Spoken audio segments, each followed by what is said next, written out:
विद्यार्थी मित्रों, यूट्यूब पर योगेश त्रिवेदी आपका स्वागत करता है। आज हम जीके में एटमॉस्फेयर पढ़ेंगे।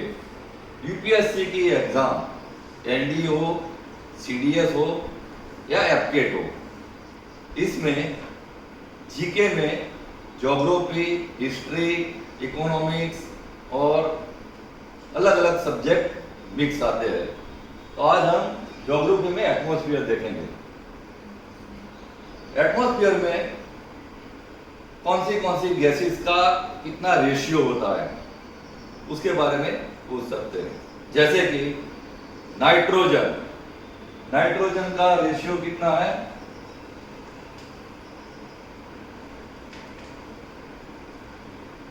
78%।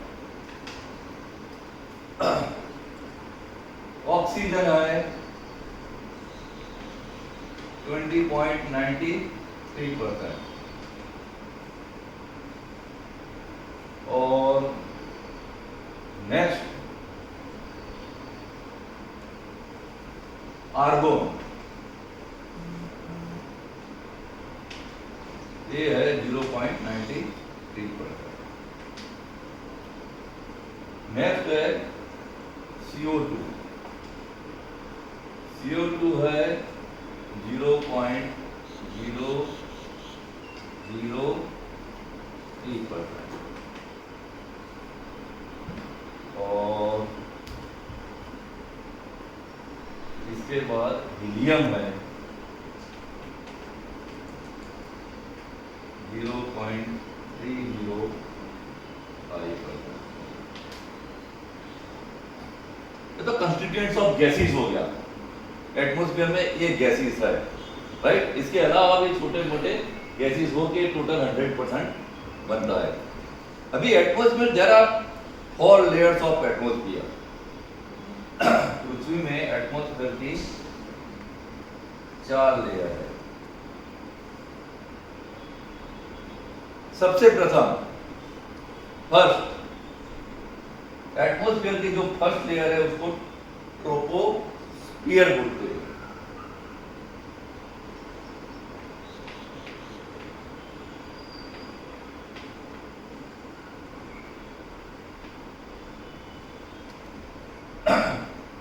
ट्रोपोस्फियर का जो हाइट है पृथ्वी पर सी लेवल से नॉर्थ पोल या साउथ पोल का जो उसका हाइट है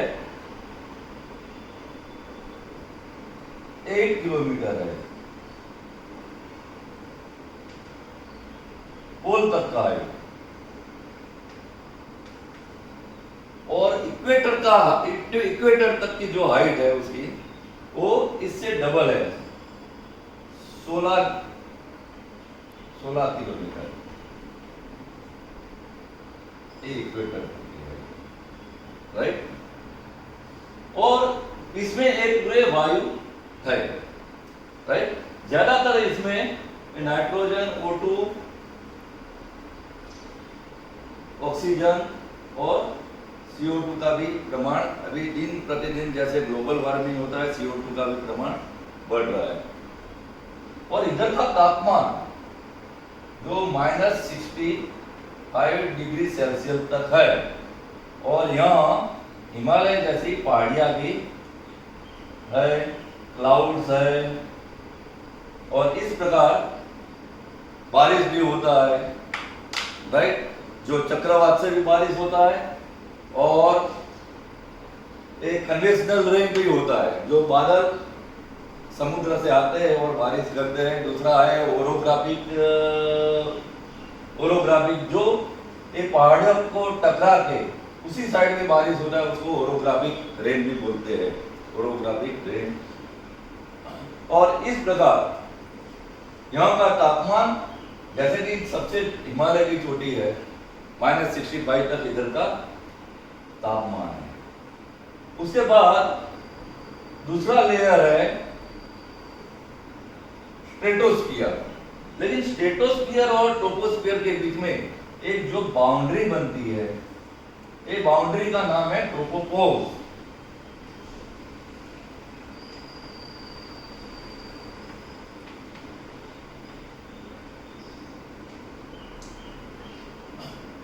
ट्रोपोपॉज के बाद अभी ट्रोपोपॉज में क्या है कि इधर इस जगह पर जो विंड्स चलते हैं उसको बोलते हैं jet winds, jet spring, jet spring.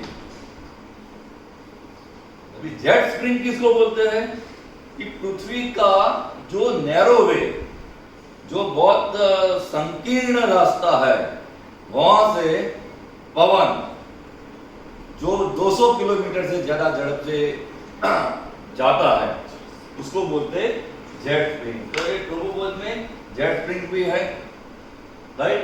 इधर आंधी, तूफान, बारिश सब कुछ इधर ही है ट्रोपोपॉज में और ट्रोपोस्फियर में। उसके आगे जो ऊपर जाएंगे तो लेयर आती है इधर 50 किलोमीटर की हाइट पर। ये है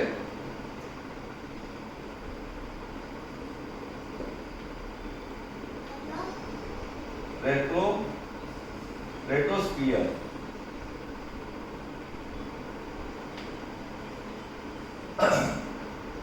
रेट्रोस्फियर बोलते हैं और 50 किलोमीटर तक की इधर हाइट है। इधर एक ओजोन लेयर है, ये 25 से 35 किलोमीटर तक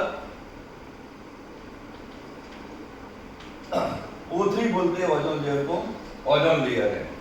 ये ओजोन लेयर की वजह से इधर का तापमान प्लस में आ जाता है। देखो इधर -65 है, इधर प्लस में आ जाता है,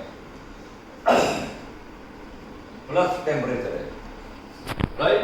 इसका मतलब है कि स्ट्रेटोस्फीयर में लगभग 65 से 70 डिग्री तापमान बढ़ जाता है और इधर एक प्लस में आता है।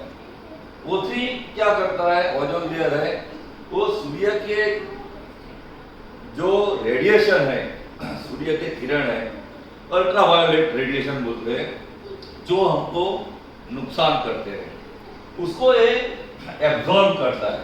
It absorb the sun radiation, ultraviolet radiation and protect us from any kind of disease. लेकिन अभी ये अल्ट्रावायोलेट जो रेडिएशन है उसको तो एब्जॉर्ब करता है, लेकिन अभी एक O3 का भी एक दुश्मन आके इधर खड़ा है, CFC बोलते हैं, क्लोरोफ्लोरोकार्बन, जो हम एसी इस्तेमाल करते हैं, फ्रिज इस्तेमाल करते हैं, बाकी जो दूसरा जो व्हीकल्स का पॉल्यूशन, ये सब इधर इकट्ठा होता है, उसको बोलते हैं CFC। ये CFC O3 को एलिमिनेट करता है, इसको एक खत्म करना है O3 को, और इसकी जो लेयर है, इसकी जो परत है, वो CFC की वजह से थोड़ी पतली बन गई है और कुछ छिद्र भी हो गए O3 में, ओजोन लेयर में। इसकी वजह से क्या है कि अल्ट्रावायोलेट के कुछ किरण, कुछ हिस्सा धीरे धीरे जमीन पर प्रभाव करता है और पृथ्वी पर उसके प्रभाव से अभी global warming, we feel global warming due to influence of this CFC। उसके नेक्स्ट है दूसरी परत है, जहां दूसरी परत आती है उस पर एक बॉर्डर होती है, उधर पोज लगा देना आपको, ये स्ट्रेटोस्फियर और स्ट्रेटोपोज। इधर एक तीसरा भी है, जैसे कि ये जेट स्प्रिंग इधर पवन है, लेकिन इधर क्लाउडलेस स्काई है। Due to cloudless sky comfortably jet plane can fly comfortably. Jet plane जो है वो इधर कंफर्टेबली फ्लाई करता है।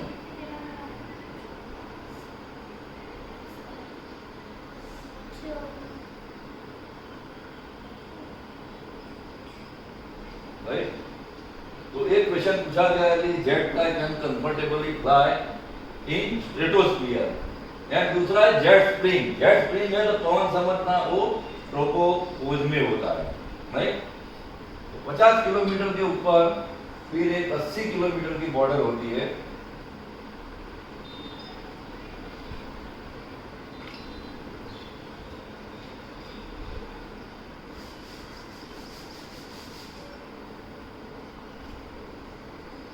किलोमीटर और इधर का तापमान है -100 डिग्री सेल्सियस।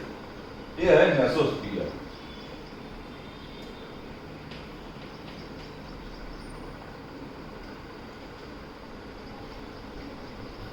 डिग्री तापमान है और 80 किलोमीटर 50 से 80 किलोमीटर के बीच में इसकी फर्क है।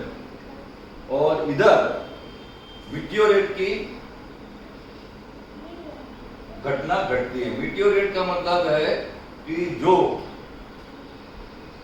प्लैनेट है, प्लैनेट का जो वेस्टेज है, वो वेस्टेज पृथ्वी के ग्रेविटेशनल में आने के बाद, जब पृथ्वी के एटमॉस्फेयर के ग्रेविटेशनल में आती है तो वो उसको खींच देता है। तो पत्थर के स्वरूप में होता है, छोटा मोटा पत्थर के स्वरूप में। और वो इधर आने से, इधर मेटोस्फीयर में क्या है कि 100 डिग्री सेल्सियस माइनस में है, कोल्डेस्ट रीजन है। It is the coldest region of the atmosphere. ये भी आया हुआ है कि which is the coldest region of the atmosphere? The mesosphere is the coldest region of the atmosphere, right? तो इधर वो मीटियोरेट की घटना होती है। मीटियोरेट को खींच देता है, जो भी वेस्टेज है प्लैनेट का, वो इधर एक सॉलिड स्वरूप में होता है और इधर ग्रेविटेशनल फोर्स की वजह से इधर से नीचे गिरता है। इसको हम बोलते हैं शूटिंग स्टार, खड़ता तारा। गुजराती में बोलते हैं गिरता तारा, राइट। हिंदी में बोलते हैं गिरता तारा।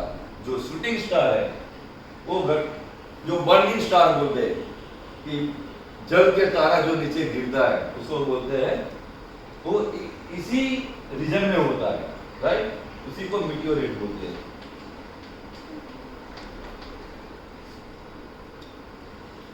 मीटियोरेट के बाद, मेसोस्फीयर के बाद नेक्स्ट जो परत है आयनोस्फीयर। आयनोस्फीयर का दूसरा नाम भी है, थर्मोस्फीयर भी बोलते हैं उसको, क्योंकि इधर गर्मी बहुत है। थर्मोस्फीयर, इसकी हाइट है 80 से 600 किलोमीटर, 600 से भी ज्यादा, 600 किलोमीटर। और इधर टेम्परेचर है मोर देन 1000 किलोमीटर, टेम्परेचर भी ज्यादा है। कई कई किताबों में 1400 डिग्री सेल्सियस लिखा हुआ है, राइट, डिग्री सेल्सियस लिखा हुआ है। और कई किताब में 1000 से ज्यादा लिखा है अप्रोक्स। तो अप्रोक्स आप 1000 से ज्यादा उसका तापमान मानना है। और ये इधर इतना इंटेंस हीट की वजह से इधर कौन सी घटना घटती है कि जो इधर पार्टिकल्स है छोटे छोटे, उसमें एटॉम्स है, न्यूट्रॉन, प्रोटॉन और इलेक्ट्रॉन, ये सब मिलके, ये सब रिएक्ट होके रेडियो वेव्स बनते हैं। तो radio waves are created in this thermosphere और आयनोस्फीयर, राइट। और ये रेडियो वेव्स पृथ्वी पर रिफ्लेक्ट होके आते हैं। रिफ्लेक्ट और रिफ्लेक्शन होता है, वापस भी जाते हैं। तो they create communication also. Communication is made possible due to this radio waves.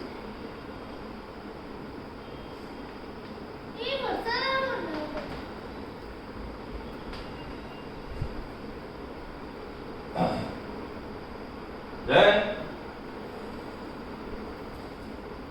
सबसे ऊपर देखो, ग्रेविटेशनल फोर्स यहां तक होता है, ग्रेविटेशनल फोर्स यहां तक होता है। इसके बाद there is no gravitational force, right. फिर एक्सोस्फीयर होता है, एक्सोस्फीयर, इधर ग्रेविटेशनल फोर्स नहीं है। और इधर सबसे ज्यादा जो हाइड्रोजन होता है और दूसरा हीलियम होता है। दो दो वायु इधर सबसे ज्यादा मात्रा में, क्योंकि बीइंग दे आर लाइटेस्ट, बहुत हल्का है, इसलिए वो ऊपर होता है सबसे ऊपर।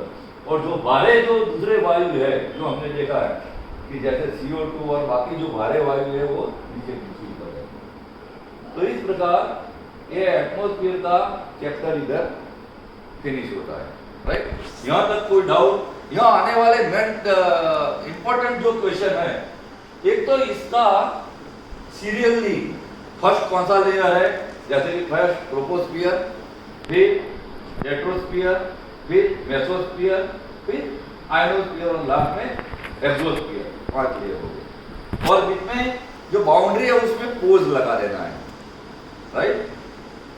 दूसरा इसमें क्वेश्चन है कि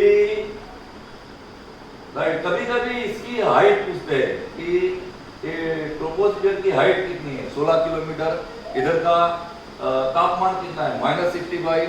देखो फर्स्ट लेयर का जो तापमान है माइनस में है ट्रोपोस्फियर में, फिर प्लस में हो जाता है स्ट्रेटोस्फियर में, फिर अगेन माइनस में हो जाता है मेसोस्फियर में -100, और फिर अगेन प्लस में होता है, फिर प्लस में ही है मोर देन 1000, राइट। फिर अगेन इसमें आता है कि मेसोस्फियर में it is the coldest region है, मीटियोरेट की घटना इधर घटती है, जो प्लैनेट का जो वेस्टेज यहाँ से गिरता है, या शूटिंग स्टार का इधर नजर आता है, राइट।